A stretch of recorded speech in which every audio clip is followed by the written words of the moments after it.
Bom, pessoal, primeiramente eu gostaria de me apresentar. Meu nome é Guilherme Cândido, eu sou um dos tutores da Química aqui do projeto Ajuda dos Universitários. E essa semana eu vou estar acompanhando vocês na aula de Geometria Molecular. Primeiramente, a gente deve começar pelo início, né, se perguntando o que é a geometria molecular. Então, a geometria molecular, ela é basicamente a forma com que cada molécula se arranja no espaço. Os átomos, eles se organizam de uma maneira quando eles reagem, né, um com o outro, e eles têm que se agrupar de alguma forma dentro desse espaço, né? E mais posteriormente, a gente vai ver que isso depende muito da forma com que os nossos elétrons eles estão organizados. As moléculas elas não são planas, mas elas têm forma e têm volume.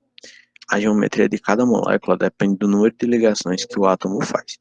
Então, de forma bem simples, nós vamos passar aqui é, um certo método que a gente vai fazer de análise quando a gente pegar determinado caso para analisar ou coisa do tipo, dependendo das questões que forem abordadas para a gente. Então, como podemos fazer para analisar as geometrias moleculares? Bom, primeiramente, a gente tem que se atentar ao átomo central. Ah, Guilherme, o que é o átomo central? O átomo central, gente, ele sempre vai ser o átomo que ele está realizando o maior número de ligações na, dentro daquela minha molécula, certo? Então, por exemplo, em uma molécula de água, né, o H2O, o meu átomo principal, o meu átomo central vai ser o oxigênio, porque ele está realizando o maior número de ligações. Então, em seguida, nós vamos analisar a forma eletrônica, né, de Lewis, em seguida, o comportamento tridimensional, o arranjo tridimensional, né, que essas moléculas vão apresentar. Em seguida, a gente vai ter que observar os pares eletrônicos, que eles podem estar sendo isolados ou compartilhados. Isso vai explicar bastante, de certa forma, o rumo, né, que nossa molécula vai tomar, só observando a fórmula eletrônica e esses pares eletrônicos. Então, só para elucidar aqui previamente, existe uma relação que dos átomos isolados com os átomos dos pares de elétrons isolados e os pares de elétron compartilhados, né? Que eu coloquei aqui embaixo, é questão de repulsão.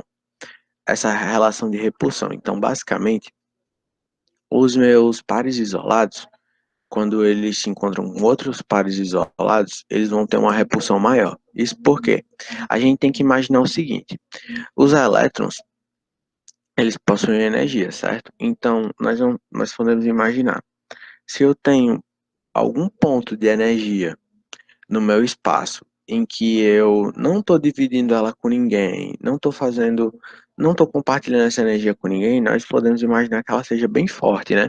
Então, por exemplo, os pares de elétrons isolados, eles são bem fortes. Então, quando eu junto com outros, eu também vou ter uma repulsão maior, certo? Justamente porque eu não vou estar tendo esse compartilhamento de energia. Em seguida, então, nesse caso, a força, o grau de repulsão que pares isolados têm um com outros é o maior que vai acontecer. Em seguida, nós temos a relação entre os pares isolados e os pares compartilhados, né? Que já vai ter um grau de repulsão, mas vai ter um grau de repulsão menor que o dos pares isolados com pares isolados. E em seguida, que é o menor de todos, né? De em quesito de grau de repulsão, são entre pares compartilhados, justamente por aquilo que a gente falou no início. Nesses dos pares compartilhados, como o próprio nome já sugere, eu estou compartilhando essa minha energia, não é mesmo? Com eles. Então é de se esperar, de acordo com as leis da natureza, né, que eu tenha um grau de repulsão menor, já que eu estou ofertando uma quantidade menor de energia, porque eles estão sendo compartilhados, né?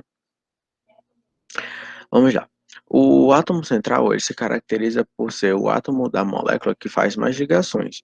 Então, naquele exemplo da água, né, que a gente falou logo no início, a fórmula eletrônica de Lewis, nós observaremos os elétrons presentes na camada de valência, certo? E o comportamento do arranjo tridimensional, a gente vai lembrar da regra do octeto, né? Porque vai ser justamente isso. A regra do octeto, para quem não está lembrando, ela diz o seguinte, que para que um elétron não, um átomo, ele se torne estável, ele tem que ter 8 elétrons na sua camada de valência. Então, nós vamos levar em consideração justamente esses elétrons que estão na camada de valência, né? Então, vamos lá. A gente vai tentar sempre chegar, né, ao ideal para ele se tornar estável. Esse átomo vai chegar, a gente vai tentar sempre chegar perto de 8. Passando aqui, a gente tem o nosso primeiro tipo de geometria, que é a geometria linear. Ela é muito presente em moléculas diatômicas, mas vocês podem encontrar em outros tipos. O que caracteriza a geometria linear, como vocês podem ver, é que justamente naquilo que a gente falou, a importância da gente observar os pares, né, de elétrons. Nesse tipo de molécula aqui, como eu tenho um Cl2 ou um O2, vocês podem observar que as minhas moléculas não têm pares de elétrons livres, certo? Então, o que é que acontece? Como eu não tenho pares de elétrons livres, eu não vou ter essa repulsão, né? Os átomos, eles vão vibrar e tudo, mas como eu não vou ter esse par de elétrons isolados, no caso, né? Aí eu não vou conseguir tá tendo uma repulsão muito grande, notória, nesse tipo de molécula. E então, o ângulo, como vocês propriamente podem ver aqui, seria de 180 graus, né? Aqui, ó. E a molécula, ela de maneira 3D seria mais ou menos assim. Essa daqui do O2, né, que tem uma ligação dupla, seria mais ou menos assim. E é basicamente isso. Vocês vão perceber que essa questão dos elétrons em pares isolados ou pares compartilhados vai ser basicamente o que determina tudo dentro das nossas geometrias.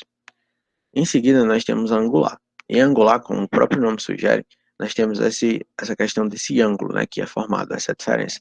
Então, por que que está acontecendo justamente nessa molécula, né, nessa molécula de água? Como a gente se lembra, o nosso oxigênio, ele é da família 6A.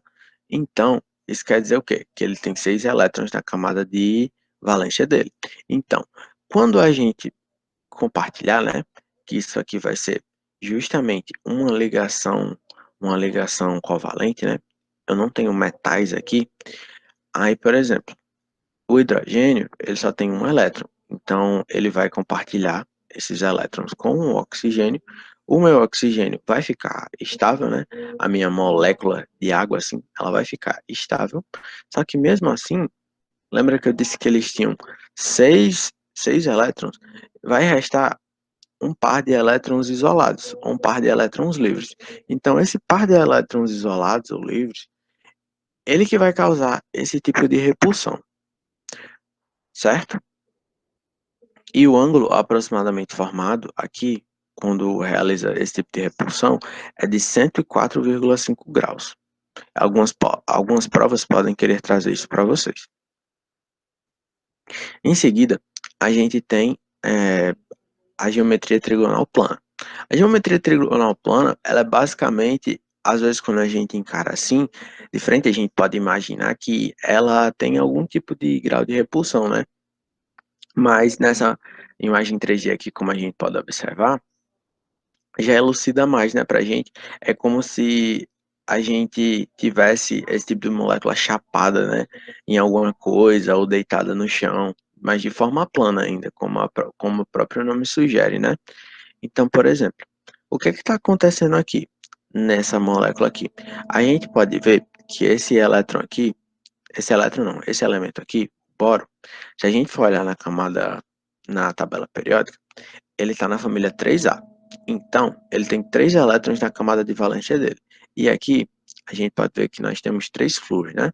Então, quando a gente for fazer as ligações aqui, a gente vai observar que esse boro não vai mais ter um par de elétrons isolados, um par de elétrons livres.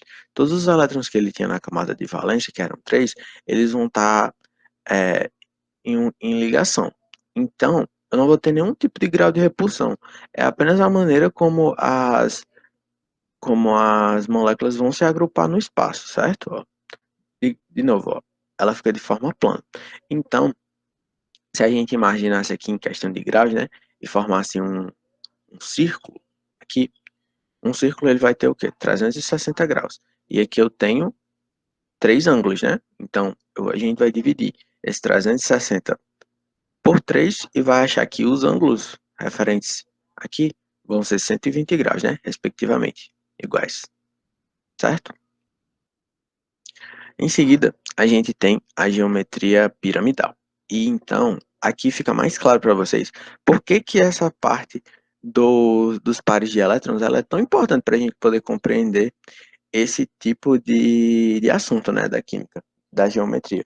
Porque justamente, ó, a gente pode ver a diferença que faz nós analisarmos um elemento que ele tem esse par de elétrons isolados, ou par de elétrons livres, né, no caso. Ó, aqui a gente pegou uma molécula que ela é bem comum no nosso dia a dia, né, que está presente aí, às vezes a gente nem presta atenção, que é a amônia. Aí o átomo central da nossa amônia vai ser o nitrogênio, né, justamente porque ele está realizando o maior número de ligações. Então, o nitrogênio, quando a gente for observar, ele vai ter aqui, ó, na hora que a gente distribuir com os nossos hidrogênios, vai restar um par de elétrons livres nele, certo? Então, por isso que a gente vai ter a nossa repulsão. Ó. A gente pode fazer um comparativo com a trigonal plana, que a gente acabou de ver, ó, que a gente tinha falado, né, que parece que ela está chapada ou deitada no chão, em alguma coisa. Ó. Aqui, vocês podem observar como sobrou um par de elétrons, ela já teve essa repulsão, né?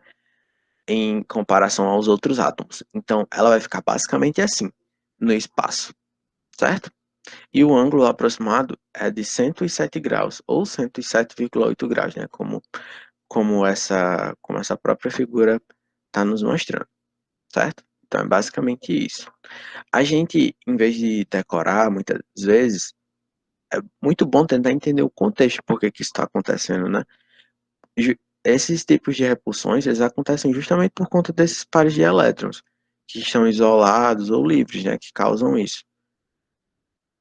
Então vamos lá. Uma das últimas, um dos últimos tipos de geometria que vai ser a tetraédrica. A tetraédrica, ela se caracteriza por uma ligação que possui quatro ligantes iguais ou diferentes associados ao átomo central, né? Então, basicamente aqui, a gente também não vai ter um par de elétrons livres. Se a gente for ver lá na nossa tabelinha periódica, a gente vai ver que o carbono, ele possui quatro elétrons na camada de valência dele, né?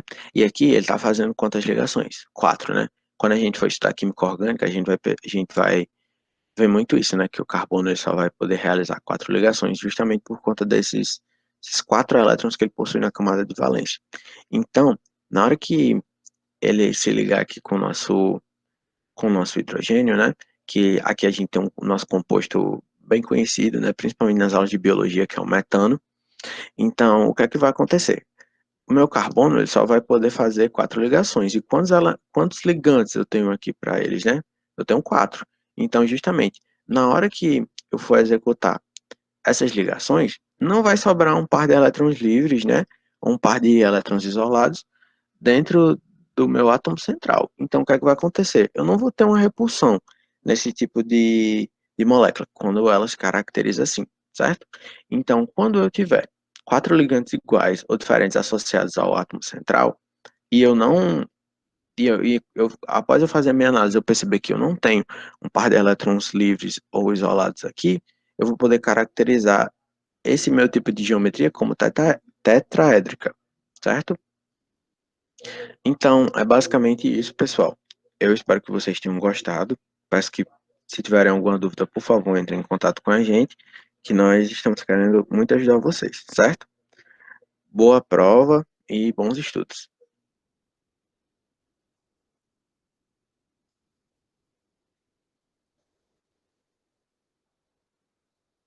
Se você gostou desse vídeo, se inscreva no canal. Acompanhe também o nosso Instagram, @ajudasuniversitários. Deixe suas dúvidas no comentário. Todas as dúvidas serão tiradas, basta entrar em contato conosco. Estaremos sempre disponíveis para ajudá-los. O que é que você está esperando? Compartilhe também este vídeo com seu amigo.